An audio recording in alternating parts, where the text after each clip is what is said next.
Mana qaranglar, BYD Han o'ngga qayrildi. Rulda yosh bola yana, mana 40, 50, mana tezlik 60, 70, 80, 100 даже mana shu joyda o'zida 100 yuribdi. Mana 100, 107, mana 107 da mana tormozsiz kelib avtobus bilan voy urdi. Bunasi ham broni plyonka qilingan ekan. Nahotki shu broni plyonka udarni qaytarmagan bo'lsa, menimcha 2 qavat broni plyonka qilish kerak bunga.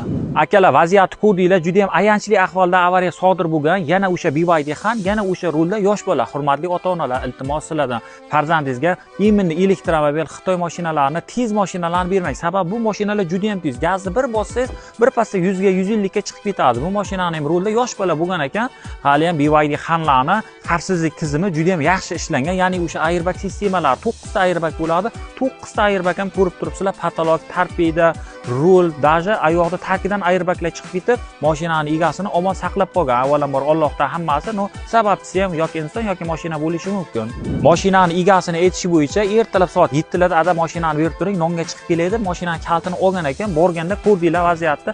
Avtobusga bir tomonda kabel, tormozsiz borib boshqaruvni yo'qotib urgan. Telefon qilib adasiga ada mashinani urib oldim degan ekan. Endi adasi ham aytadi, "Men bunaqa darajada urganini bilmadim. Borib qarasa hamma yoq dabdala bo'yapti, odamlar o'lyapti" deydi. Mashinani yaqinda 41 ming dollarga olib keltirgan ekan. Bu 2024-yil endi 4 ming kilometr yurgan 715 kilometrlik BYD Han'ni eng o'sha limitervining full versiyasi bu. Mashinani faqatgina oldida udar bo'lgan, orqalari absolyutni butun turibdi. 2,5 ming dollarga qimmat diska balonlar ham toqqan ekan. Eshiklari mashinali endi 4 ming, 5 ming yurgan ekan. Sveji mashina. Eshiklari, mana oynalari, tipa panorama, tomlar xullas hamma yoq butun turibdi. Hech qanaqa muammosi yo'q. Orqasida faqatgina o'sha udar oldida bo'lgan o'sha trenddagi oq rang deydi. Eng o'shani endi mashhur bo'layotgan ranglardan BYD Han'ni 2024-yilda chiqqan birinchi oq rangi mana shu bo'ladi. Orqa stop faralari, bagaj, bamperlari ko'rib turibsizlar. Butun turibdi, 4 ta eshik, xullas tom hamma yog'i butun turibdi.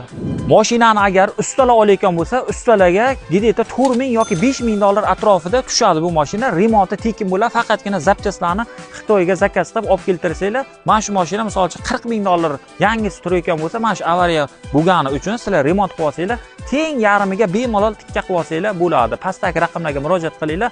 Mabodo kelishayotgan bo'lsak, baylashib baraka qilib yuboramiz.